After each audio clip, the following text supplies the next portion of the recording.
Allah kangen kepada pendosa bukan kangen karena dia orang soleh, enggak. Karena Allah sayang sama dia.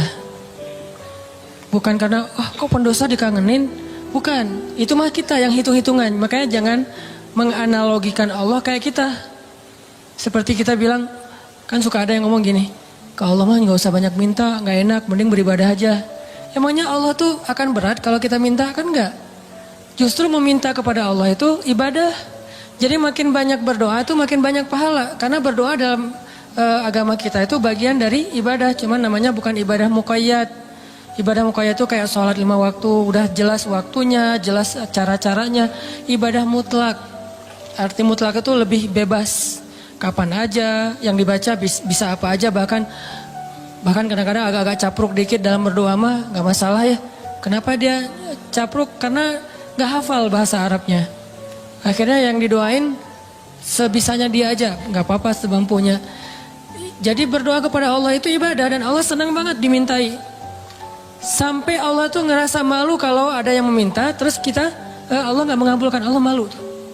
Allah punya malu, justru Allah maha pemalu. Banyak hadis-hadis Allah pemalu kan? Di antaranya kayak hadis Nabi pas Utsman datang ke rumah Nabi dalam keadaan Nabi sakit. Pas Abu Bakar datang, Nabi nggak pakai baju atau pakai baju tapi nggak terlalu rapi gitu, biarin aja. Umar biarin aja. Begitu Utsman yang bilang salam, Nabi langsung rapi-rapi. Udah semuanya rapi, baru Utsman dibukain pintu. Ditanya kok gitu-gitu amat sama Utsman? Dah kita mah nggak gitu. Kata Nabi, jangankan saya, Allah aja malu kepada Utsman. Terus Allah juga malu dalam hadis Nabi, sesungguhnya Allah malu kalau ada hambanya mengangkat kedua tangannya. Ini juga dalil bahwa berdoa boleh mengangkat tangan. Jadi gak perlu diperdebatkan lah. Gak angkat tangan boleh, menelunjuk juga boleh. Nelunjuk jangan pakai analogi culture manusia. Kalau culture manusia gini tuh merintah kan ya. Tapi kalau culture agama ini bukan merintah. Cuma Allah doang yang saya berharap gitu maksudnya. Doa kok gitu sih kayak merintah Allah. Enggak, ini mah pakai perasaan kita. Kalau pakai perasaan agama mah enggak gitu. Kan Nabi kadang berdoa gini, kadang berdoa emang gak pakai ngangkat tangan. Kapan tuh? Kayak pas naik kendaraan, kan gak mungkin di atas onta gini kan. Agak-agak gimana gitu. Atau pas mau makan, tapi pas mau makan bismillahirrahmanirrahim. Walaupun boleh ditambah Allahumma lakasumtu misalnya. Ya, atau Allahumma barik lana. Asal gak bismillahirrahmanirrahim amutu ahya. Kan gak harus gini, boleh juga gini, boleh gak sama sekali. Kadang Nabi juga berdoa dengan mengangkat tangan. Buktinya, sesungguhnya Allah malu. Kalau ada hambanya mengangkat kedua tangannya, lalu Allah tidak mengabulkan permintaannya, kan Allah malu nih. Bisa juga Nabi ngangkat tangannya gak gini, tapi gini. Kapan? Pas perang Badar. Kalau kita, pas besok mau ngelamar. Jadi perang Badarnya kita nih, jomblo nih. Lamaran, itulah perang Badarnya kita. Apalagi menghadapi calon mertua yang berkumis tebal teh kan. Itu berarti menghadapi musuh yang lebih kuat daripada kita kan ya. Butuh mukjizat lah itu mah. Sehingga doanya malamnya kayak gini. Pas sudah diterima gini lagi. Itulah kita. Artinya teman-teman jangan ngelihat Allah seperti kita ngelihat makhluk. Tapi pasti Allah lebih baik daripada makhluknya. Pasti. Bahkan gak bisa dibandingin. Kalau ada ayat-ayat kayak analogi itu bukan perbandingan, lebih kepada analogi supaya kita bisa berpikir. Dan memang Islam itu mengajarkan kita dan melatih kita berpikir. Afala ta'qilun, afala la'allakum tadhakkarun, tatafakkarun, dan berpikirlah. Am hasibatum falyanzuru. Semuanya tentang berpikir. Jadi kalau ada istilah, udahlah nggak usah dipikir-pikirin, udah taat aja. Taat tapi berpikir. Jangan taat gak berpikir. Karena agama ini agama milik orang-orang yang cerdas, dibawa oleh orang yang paling cerdas di muka bumi. Dan kecerdasan itu di sini. Tapi kecerdasan doang gak cukup, harus dipadukan dengan keimanan. Baru namanya Rabbaniyah. Nabi itu cerdas banget loh. Saking cerdasnya Nabi, turun ayat 1 juz kehafal sama Nabi. Jibril datang, Muhammad dengarkan, didengarin sama Nabi. Al-An'am kan 1 juz lebih sedikit, 11 lembar kan, 1 juz 10 lembar. Nabi dengerin, Jibril baca, udah selesai Jibril baca, Jibril naik ke langit, Nabi udah hafal. Nabi kasih tahu ke sahabat, udah turun ayat kepada saya yang lebih baik, yang lebih saya cintai daripada langit dan bumi, yaitu yang dibuka dengan Alhamdulillah. Sahabat Ibnu Mas'ud bilang, saya udah hafal ya Rasulullah. Ini lagi sifat tawadunya Rasul. Rasul nggak bilang, emang lo doang, gue juga gitu. Enggak. Saking tawadunya Rasul, Rasul malah kayak seolah-olah beliau nggak bisa gitu, saking menghargainya. Ini namanya ra'fah. Kalau kita kan suka ngeremehin orang, kalau Nabi nggak ngeremehin orang, walaupun beliau pasti di atas rata-rata. Oh gitu Abdullah, coba-coba gitu. Kayak beliau tuh nggak bisa kayak gitu. Abdullah pede kan? Wah bisa. Tapi Abdullah tahu lah, Nabi pasti hafal karena Nabi nggak bisa baca. Kalau Abdullah mengulang hafalan itu dari Nabi mendengar, gimana kalau Nabi nggak hafal? Kan Nabi membacakan dulu di antara para sahabat. Nggak ada satu huruf pun yang salah yang dibacakan Nabi. Padahal cuma sekali dengar nih. Berarti Nabi itu orang cerdas. Hafalannya kuat. Dan lagi-lagi jangan ngelihat kecerdasan hanya dengan bisa baca tulis. Karena kalau kita pengen baca sejarah, bacalah dengan analogi, dengan persepsi sejarah. Jangan baca sejarah dengan persepsi kekinian. Itu keliru. Saya nggak bilang salah ya, keliru. Karena salah dan keliru itu beda. Kalau salah dalam bahasa fikih namanya batil. Benar, hak. Kalau keliru, khata. Benar, sawab. Itu keliru kalau kita membaca sejarah tapi pakai persepsi kekinian. Contoh, katanya pinter tapi kok nggak bisa baca tulis?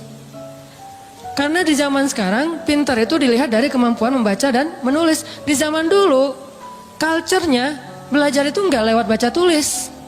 Di zaman Nabi dulu belajarnya lewat menghafal. Jadi orang yang pintar di zaman itu adalah yang bagus hafalannya. Orang yang pintar di zaman sekarang adalah yang paling pintar nulis dan membacanya. Bahkan zaman now mah udah nggak baca tulis, udah lebih ke aplikasi, udah lebih ke otak atik. Bahkan kadang-kadang nggak aplikasi, googling aja. Saking simpelnya. Jadi orang yang mungkin sekarang dianggap agak kekinian, nggak pintar lagi istilahnya kekinian. Kalau dia dengar ceramah, udah pakai misalnya streaming, atau kalau dia lihat langsung dia pakai recording. Kalau dulu nggak pakai recording aplikasi, recordingnya di sini. Sehingga culture model belajar di zaman Nabi dengan zaman sekarang berbeda. Sehingga kita nggak boleh menjudge sejarah dengan persepsi kekinian, tuh nggak boleh. Sama kayak kita menjudge Nabi menikah dengan anak di bawah umur dengan persepsi kekinian. Memang 12 tahun itu atau 11 tahun di zaman sekarang itu di bawah umur. Tapi di zaman itu coba kita baca sejarahnya lebih lengkap deh. Aisyah sebelum dilamar sama Nabi itu udah khitbahan loh. Udah jadian. Sama siapa? Sama anak seorang laki-laki yang belum beriman. Namanya anak Mut'im bin Adi. Mut'im bin Adi ini salah satu orang kafir tapi pelindung Nabi kayak Abu Talib. Setelah Abu Talib wafat yang gantiin Abu Talib itu Mut'im namanya. Mut'im bin Adi. Aisyah itu udah ditunangkan sama anaknya Mut'im. Nabi nggak tahu. Nabi dapat mimpi kan, yang dapat kain sutra dari surga gitu. Nabi datang kepada Abu Bakar bilang, ya Abu Bakar, saya bermimpi melamar Aisyah anakmu. Bagaimana pendapatmu? Abu Bakar diam-diam pergi ke Mut'im. Karena Abu Bakar sendiri kalau dilamar Nabi siapa yang bisa nolak kan ya? Nabi yang ngelamar kan. Jangankan untuk Nabi, untuk siapa dulu teh? Julaibib aja diterima kan ya? Apalagi sekarang untuk Nabi nih. Akhirnya diam-diam Abu Bakar datang ke Mut'im. Angkat dong teleponnya. Karena gak diangkat-angkat dari tadi teh. Pas diangkat, udah apa Abu Bakar? Ini ada masalah nih, yuk kita ketemuan. Ya udah di kafe mana? Itu dekat SM aja gitu. Ketemuan kata Abu Bakar, Mut'im nih gimana nih, saya galau berat. Saya gak enak sama kamu. Emang ada masalah apa? Kan kita udah lama berteman. Biasa aja lah gitu. Kata Abu Bakar, Muhammad kamu tahu kan? Oh ya siapa yang nggak tahu? Muhammad kan ya orang yang paling mulia di Mekah. Dia ngelamar Aisyah. Mut'im senyum. Bukan kaget, bukan dasar tuh orang. Enggak, senyum. Jadi yang bete Muhammad menikah dengan Aisyah itu justru harusnya kan Mut'im kan? Bapak calon mertuanya anak Aisyah gitu. Kenapa kita yang bete nih? Orang kita nggak ada hubungan apa-apa dengan Aisyah. Akhirnya Mut'im senyum. Terus Mut'im bilang, kata Abu Bakar, terus gimana menurut kamu ya Mut'im? Kata Mut'im, ya Abu Bakar, kalau gitu kita batalkan pertunangan anak kita. Sesungguhnya Muhammad lebih layak untuk Aisyah daripada anak saya. Jadi secara culture, Aisyah itu emang udah waktunya menikah di waktu itu. Tapi kalau kita ngelihatnya dari angle kekinian, itu di bawah umur.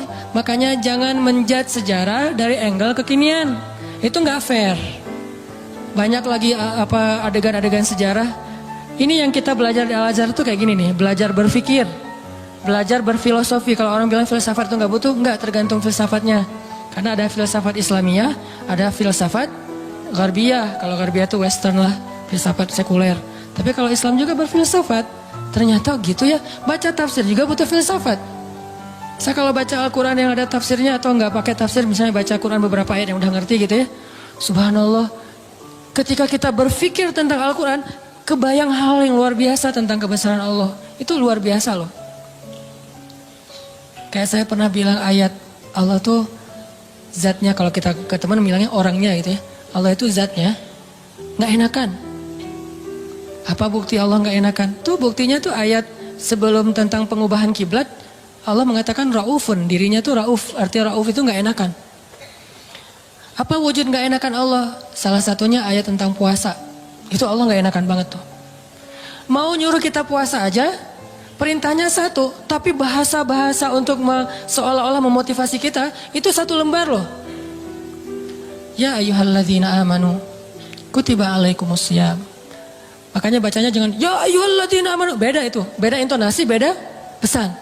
Tapi kalau kita baca ya ayyuhalladzina amanu, kan kata Nabi, bacalah Al-Quran dengan suara sedih kan, bukan dengan suara teriak.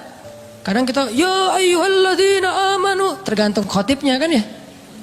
Padahal kadang ayat itu turunnya nggak gini, tapi santai turunnya. Ya ayyuhalladzina amanu, kutiba alaikumussyam. Wahai orang yang beriman, diwajibkan bagi kalian berpuasa. Tapi coba perhatikan kalimat berikutnya, kayak Allah nggak enakan banget. Kama kutiba alal ladzina min qablikum, seperti telah diwajibkan kepada orang sebelum kalian. Seolah-olah Allah ngomong gini, puasa ya, tapi nggak usah khawatir, bukan kalian doang yang disuruh, yang lain juga disuruh gitu. Kayak kita bilang ke teman kita nih, lagi ada event, kita jadi panitia gitu. Terus kita sebagai ketua panitia bilang ke teman-teman kita tim, tolong angkatin meja ya, soalnya yang lain di depan lagi beres-beresin sendal atau apalah. Tolong angkatin layar ya, tolong gulung layar ya, soalnya yang lain lagi beresin meja di dalam. Artinya bukan kamu doang yang disuruh, yang lain juga kerja, gitu kan? Saking ra'fah, nggak enaknya Allah sama kita coba. Nah kita mah enak-enak aja sama Allah, nuduh Allah macam-macam, Allah nggak adil, Allah maunya apa, Allah nggak rela saya jadi orang benar. Allah aja ke kita yang Allah maha sempurna, nggak enakan coba. Wahai orang yang beriman, berpuasalah atau diwajibkan bagi kalian berpuasa. Tapi bukan kalian doang, orang sebelum kalian juga diwajibin. Kama kutiba alal ladzina min qablikum. Ini untuk kalian bukan untuk saya. La'allakum tattaqun, supaya kalian bisa jaga diri. Kan takwa itu menjaga, wiqayah. Bisa jaga diri, maksud jaga diri apa Ustaz? Kan kata Nabi juga bagi para jomblo, kata Nabi kan ya. Kalau kalian udah sanggup menikah, menikahlah. Kalau nggak sanggup atau nggak ada yang mau sih, nggak ada hadisnya sih, nggak sanggup maksudnya. Nabi kan ngomongnya elegan ya, saya aja yang nerjemahinnya kurang elegan. Maksud nggak sanggup di sini itu bukan cuma nggak punya materi, nggak ada yang mau juga. Kan nggak mungkin Nabi bilang nggak mau ya, nggak ada yang mau ya, nggak mungkin kan? Kalau kalian nggak sanggup, dalam kurung versi saya nih, nggak punya uang atau nggak punya calon, atau ada calon banyak tapi nggak ada yang mau, misalnya tutup kurung gitu kan? Kalau kalian nggak sanggup, puasalah. Karena itu bisa menjaga diri kalian. Udah Ustadz puasa makin pengen nikah. Saya banget tuh. Dulu, alhamdulillah udah enggak lah. Cukup ya. Oke, lanjut. Supaya kalian bisa jaga diri. La'allakum tattaqun. Karena takwa itu menjaga diri. Bisa menjaga diri dari hawa nafsu, bisa jaga diri dari api neraka. Banyak makna jaga diri di sini. Udah selesai belum? Allah masih ngomong gini, ayyamam ma'dudat, gak usah khawatir, gak lama kok, cuma beberapa hari. Kenapa Allah gak bilang aja 29 hari atau 30 hari? Kenapa bilang beberapa hari? Kenapa Allah gak bilang 1 bulan? Kan puasa 1 bulan kan? Kenapa gak bilang syahran wahidan? Kenapa ayyaman ma'dudat? Karena pengen ngasih angle bahwa ini ringan, cuma beberapa hari doang kok. Lagian puasa kan bukan bulanan, harian. Sanggup gitu puasa bulanan? Sahurnya tanggal 1, buka puasa tanggal 29 gitu. Gak sanggup, makanya Allah bilang ayam, beberapa hari. Ini yang saya belajar di Al-Azhar. Jadi saya merasa bersyukur, bukan ngelebih-lebihin ya. Pasti kampus-kampus yang lain juga keren-keren. Cuma karena saya gak ngerasain, saya taunya Al-Azhar. Di Al-Azhar itu kita belajar detail banget. Kenapa saya bilang ada S2, S3 cuma 1 huruf Al-Quran jadi dapat tesis, disertasi. Karena yang dipelajari itu detail. Ngapain gitu-gitu amat sih, udah tahan aja. Mangga kalau yang mutaat aja gak usah berpikir. Tapi berpikir supaya kita bisa menjadikan agama ini sebagai rahmat, sebagai solusi buat kehidupan kita. Ini bedanya belajar Al-Azhar dengan di beberapa tempat ya. Kalau di beberapa tempat belajar fikih itu lebih kepada produknya. Produk fikih. Halal, haram, boleh nggak boleh itu kan produk fikih kan. Kalau di Al-Azhar bukan belajar produk, belajar cara memproduksi. Mesinnya dipelajari. Sehingga ketika ada masalah baru, mesin ini tinggal diulik dikit, produksi yang lagi yang baru. Kayak tadi misalnya bikin apa gitu, ternyata udah berubah zamannya, udah seleranya udah nggak kayak gitu lagi, akhirnya digantilah, bikin lagi yang baru. Tetap mesinnya sama, cuman dia bisa beradaptasi dengan kebutuhan pasar. Itu bedanya di Al-Azhar. Kita belajar mesin fikih. Bagaimana memproduksi fatwa kalau di bidang fikih. Kalau di tafsir, bagaimana mengambil ayat terus jadi kesimpulan berfikir. Jadi berfikir dengan Al-Quran, bukan berfikir dengan menurut saya, enggak. Pola fikir kita tuh dibangun di Al-Azhar. Sehingga pas kita dengerin dosen ngomong, benar-benar tuh calangapan bener tuh. Karena ilmu dosen-dosen di sana tuh luar biasa. Kalau ngomong tuh kayak seolah-olah dia udah kuasai seluruh Al-Quran. Jadi Al-Quran itu diambil tuh sepotong-sepotong dikumpulin jadilah satu menu makanan. Tuh gitu di Al-Azhar teh.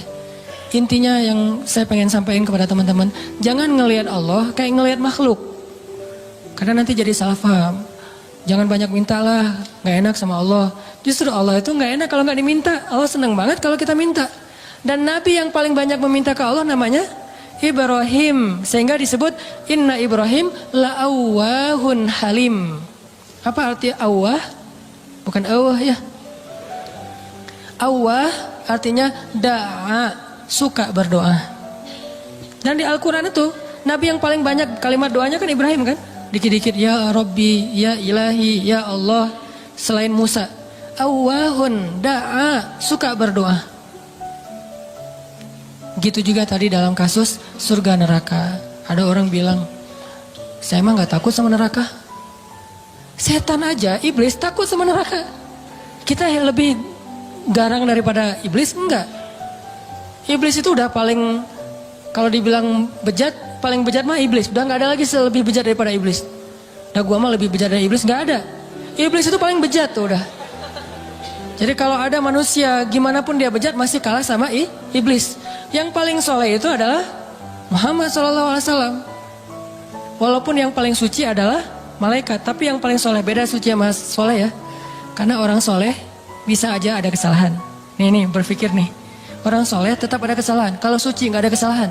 Dan gak ada manusia yang suci. Yang ada manusia yang soleh. Nabi bukan suci, maksum, terjaga. Kesalahan tetap ada, tapi bukan dosa. Karena Nabi tidak berbuat dosa, karena maksum. Tapi kesalahan, beliau bermasa muka, beliau salah memutuskan tentang perkara tawanan perang dalam perang surat Al-Anfal. Beliau salah misalnya keliru dalam masalah sikap kepada orang-orang yang belajar kepada beliau. Terus didatangin orang-orang kafir Quraisy yang belajar suruh mojok dulu, ditegur sama Allah. Ayat teguran ke Nabi itu banyak loh. Termasuk beliau karena pengen nyenengin istri-istrinya yang lagi cemburu. Nabi bilang ya udah deh, saya gak akan minum madu lagi. Kan baru pulang nih dari rumah salah satu istrinya, ketemu istri yang Aisyah. Aisyah nanya, dari mana aja sih kok lama banget datangnya? Itu dari rumah Sofia. Ngapain sih di sana terus? Kan dia tuh maksudnya pendek gitu. Udahlah, makan apa sih? Dikasih apa sih sana? Emang makanannya enak banget ya? Enggak, cuma minum madu doang. Wah, nggak enak, pasti madunya nggak bener nih. Mulutnya nggak enak tuh. Akhirnya Nabi bilang, ya udah, mulai sekarang saya nggak akan minum madu lagi. Demi menyenangkan Aisyah. Turun ayat. Wahai Nabi, kenapa kamu mengharamkan apa yang Allah halalkan demi menyenangkan istrimu? At-Tahrim. Yang paling soleh di muka bumi dan di dunia akhirat dan langit bumi nih, Nabi Muhammad. Tapi yang paling suci, malaikat. Di sini ketahuan, oh ternyata orang soleh juga bisa ngelakuin kesalahan. Kalau Nabi kekeliruan, kalau kita kesalahan. Tapi dia langsung recovery, balik. Gak ada yang suci. Fala tuzakku anfusakum. Jangan kalian menganggap diri kalian suci. Tapi yang paling bejat adalah iblis. Kemudian setan. Setan ini minal jinnati wan nas, ada jin ada manusia. Sehingga kita kalau bilang saya gak takut neraka agak-agak klise menurut saya.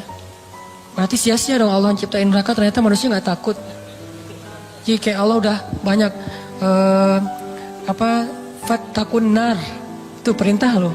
Fattakun fa illam taf'alu wa la taf'alu fattakun nar.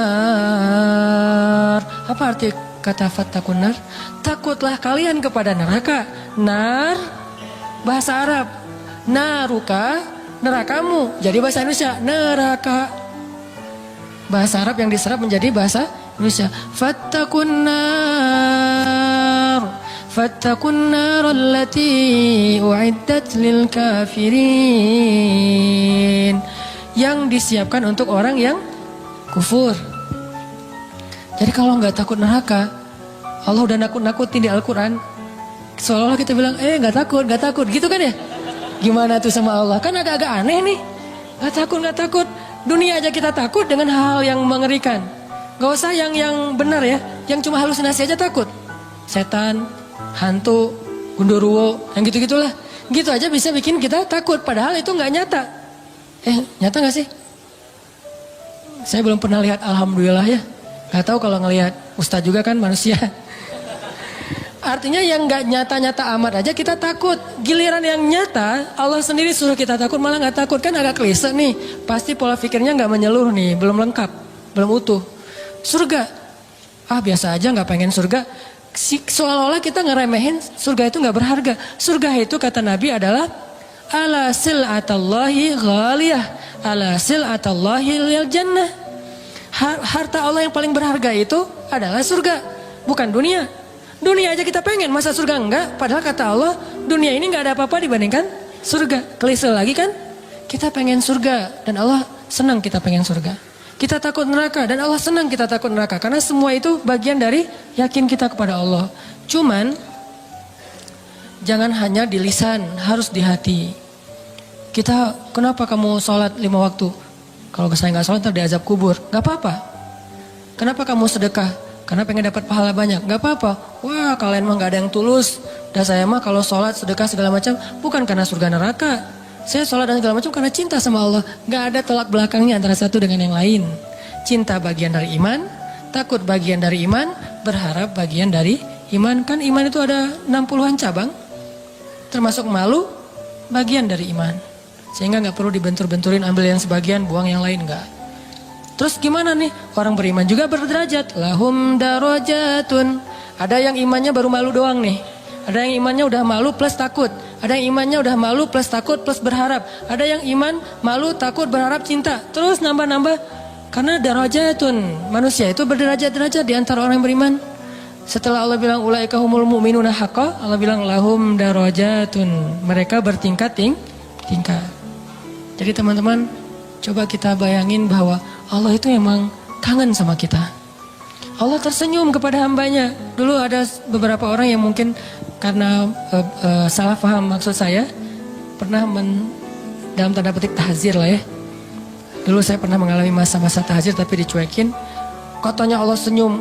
Apa Anda waras? Allah kok senyum? Ada banyak hadis Allah tersenyum. Salah satu hadis Allah tersenyum itu hadis tentang doa safar kan? Ketika Ali bin Abi Thalib naik ke atas kendaraan bilang Allahu Akbar. Duduk di atas kendaraan mengatakan Alhamdulillah. Ketika mau udah jalan baca Subhanalladzi sakhkhara lana hadza. Kemudian di akhirnya Rabbi zalamtu nafsi zulman katsira fa innahu la yaghfirudz dzunuba illa anta faghfirli faman yaghfirudz dzunuba faghfirli maghfiratan min indika warhamni. Lalu setelah baca itu Ali tersenyum. Orang yang bawa onta atau kudanya Ali ngelihat, "Ya Ali, kenapa Anda tersenyum?" Kata Ali, "Karena saya melihat Rasulullah juga tersenyum dulu setelah membaca doa ini." Lalu saya tanya ke Rasul, "Kenapa Nabi tersenyum?" Kata Nabi mengatakan, "Karena setelah membaca doa ini Allah tersenyum." Kapan Allah tersenyum? Ketika kita beristighfar. Jadi kalau kita beristighfar teman-teman, Allah senyum. Cuman gimana senyumnya Allah? Laisa kamitslihi syai'. Allah gak sama dengan makhluk. Cuman kita yakin Allah tersenyum. Gimana bentuk senyumnya gak usah dibayang-bayangin. Allah senyumnya gini enggak ya? Enggak usah dibayang-bayangin. Allah senyumnya gini atau yang flat tapi banyak kelihatan gigi gitu kan, kayak emoticon gitu. Enggak lah, enggak usah dibayangin. Pokoknya senyum weh. Allah senyum artinya Allah senang. Termasuk kayak ada hambanya yang bertobat, Allah tuh bahagia. Saking bahagianya lebih daripada orang yang ketika dapatin onta yang hilang, terus dia bilang, Allah anta abdi wa ana rabbuk. Ya Allah, engkaulah hambaku dan aku Tuhanmu. Ngomongnya salah saking bahagia. Allah lebih bahagia dari orang itu terhadap orang yang bertobat. Berarti kan Allah emosional ya. Allah itu emosional. Bahagia, marah, senang, cinta, tersenyum, emosional. Cuman emosi Allah itu maha sempurna, gak seperti makhluk. Sehingga kita coba melibatkan emosi kita dalam berinteraksi dengan Allah. Jangan flat lah. Masa kita katanya cinta tapi flat, hambar, kayak plain gitu, kayak jalan tol. Kan gak enak ya? Pernah kenal ada orang yang flat? Sama teman misalnya flat banget tuh. Gak ada ekspresinya, kita kasih hadiah, ya makasih. Gak ada ekspresinya nih orangnya. Terus kalau ada masalah, dia ada masalah, gak ada masalah, ya gitu mukanya tuh. Nyebelin, kayak muka saya. Kenapa ada orang kalau ketemu saya di awal-awal tuh kayak sebel gitu? Karena mungkin muka saya tuh kayak bakatnya nyebelin. Tapi kalau udah kenal enggak lah, ya. Makin nyebelin. Ini ada orang flat banget nih, flat banget. Dia kasih hadiah biasa aja, dapat masalah diledekin juga dia biasa aja. Paling gak enak kalau punya pasangan kayak gini nih. Gak ada ekspresi-ekspresinya. Ada juga yang ekspresinya lebay. Kasih hadiah dikit, segala macam. Ada masalah dikit, nangisnya, kemana-mana. Misalnya ada yang kayak gitu teh.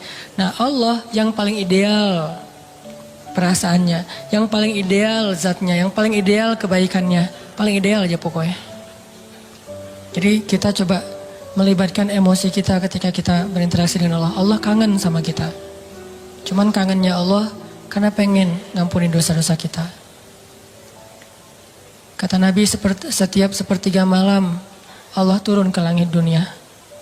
Terus Allah manggil-manggil. Saya kalau ngebayangin ini Allah manggil-manggil. Coba ya, Allah manggil-manggil. Duh, jangan kasihan karena Allah gak akan hina kayak gitu. Cuman gak enak. Allah manggil-manggil. Saya kok sombong banget ya gak menyambut panggilan Allah gitu. Walaupun gak wajib kita datang. Udah gitu, bayangin ya, Allah manggil-manggil tapi gak wajib didatengin. Allah manggil-manggil, Allah telepon gak wajib diangkat. Kan Allah baik banget kan? Harusnya kan Allah kalau Allah manggil harus datang ya. Kayak sholat 5 waktu misalnya Allah panggil, boleh kita misalnya gak datang segera. Walaupun gak baik, yang paling baik itu datangnya segera. Di tempat panggilan itu dikumandangkan. Tapi kalau gak datang segera juga gak sampai dosa. Cuman kehilangan banyak kebaikan lah. Walaupun sebagian mazhab mengatakan dosa. Tapi saya cenderung kepada mazhab yang mengatakan bukan dosa. Sunnah muakkadah. Tapi kalau keseringan gak datang, diragukan keimanannya. Agak-agak mirip munafik nih. Kalau sering gak datang. Allah tuh toleran banget. Hayya 'alas shalah. Kita lagi sibuk kerjaan nih, gak datang. Allah gak marah sama kita. Gak sholat aja, sebetulnya Allah marah, cuman sabar. Allah selain Jabbar, Qahar, tapi juga Sabur. Ya, kan ideal banget nih. Kalau Allah marah bisa, gak ada yang bisa ngehalangin, tapi Allah sabar. Kalau kita sabar karena gak bisa marah. Seringnya kan kita sabar tuh karena gak bisa marah. Begitu bisa marah gak ada sabarnya. Kalau Allah sabar padahal bisa marah. Selain Jabbar, Qahar, apalagi sifat-sifat yang keras nih. Muntakim, tapi di sisi lain sifat jamal. Makanya ada sifat jamal, ada sifat kamal. Sifat jamalnya Allah apa? Karim, Rahim, Sabur, Ghafur. Gitu-gitu kan?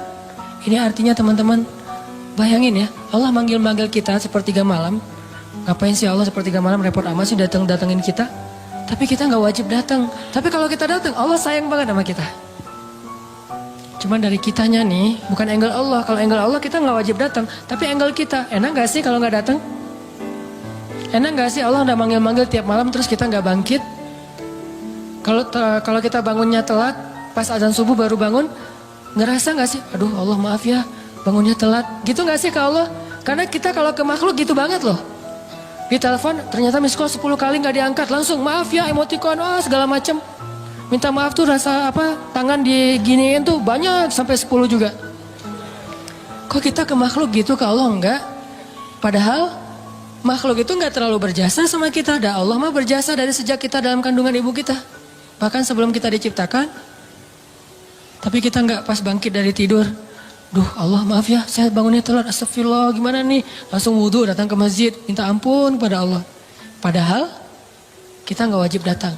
Ini lebih ke ngomongin emosional. Saya nggak ngomongin hukum fikih. Kalau ngomongin hukum fikih agak-agak kaku sih. Makanya di atas hukum itu ada akhlak namanya. Di atas hukum ada akhlak. Orang kalau udah akhlaknya bagus, hukum ini jadi gak terlalu penting. Mudah ngamalin hukum tuh kalau akhlak moralnya udah kayak orang disiplin. Kan gak perlu timer lagi kan. Udah disiplin, gak perlu lagi ketat. Hukum itu dibikin ketat karena orangnya gak disiplin. Ketika orangnya udah disiplin, udah akhlaknya, moralitasnya, lifestyle-nya udah bagus, hukum gak terlalu ketat juga gak masalah. Yang saya pernah cerita tuh, di Jepang, di baggage claim, baggage belt itu, tempat ngambil bagasi, itu gak ada yang jagain, gak ada polisi, gak ada petugas, cuma pakai garis doang. Garisnya juga kecil, gak pakai pagar segala macam. Kadang-kadang kan udah pakai pagar juga didobrak kan ya. Ini garis, kenapa jadi ringan gitu? Karena orangnya udah bagus moralnya. Berarti di atas hukum ada moralitas. Di atas fikih ada akhlak. Moral itu, akhlak itu di atas ilmu. Orang punya ilmu tapi gak berakhlak agak kurang pas. Sehingga nih bedanya hukum fikih sama akhlak nih. Anjing hukum fikihnya apa? Anjing hukum fikihnya bukan haram, najis. Makan anjing hukum fikihnya haram. Anjingnya najis, beda ya makan anjing sama anjingnya. Anjing dalam fikih itu najis. Kena liurnya najis, memakannya haram. Tapi dalam moralitas, dalam akhlak, ngasih minum anjing yang kehausan masuk surga. Islam itu ideal teman-teman, gak usah khawatir lah. Gak usah takut dengan hukumnya, lupa dengan moralnya. Padahal moral Islam itu jauh lebih keren dan mempackaging hukumnya. Anjing itu najis, kita gak boleh kena liurnya. Walaupun boleh memelihara anjing untuk berburu, misalnya untuk penjaga, bukan untuk sekedar lucu-lucuan ya. Karena dulu mungkin gak ada anjing kayak yang lucu-lucu kayak sekarang kan ya. Di salon gitu kan ya. Biaya anjing aja. Kalau di New Zealand kata teman saya tuh kucing aja di sana tuh pakai sertifikat. Kalau ada orang pernah ada kasus dia pergi keluar kota lupa nggak laporan, kucingnya tinggal di dalam rumah dan nggak dikasih makan, itu kucing diambil alih oleh negara dan orangnya kena denda. Islam banget kan ya?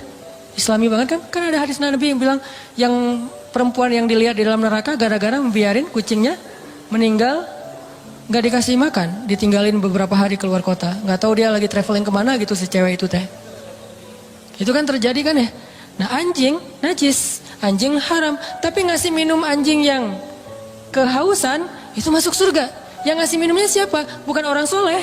Kalau orang soleh, itu mah amal pelengkap. Bukan orang yang baru bertobat dari dosa zina, bukan pezina ya.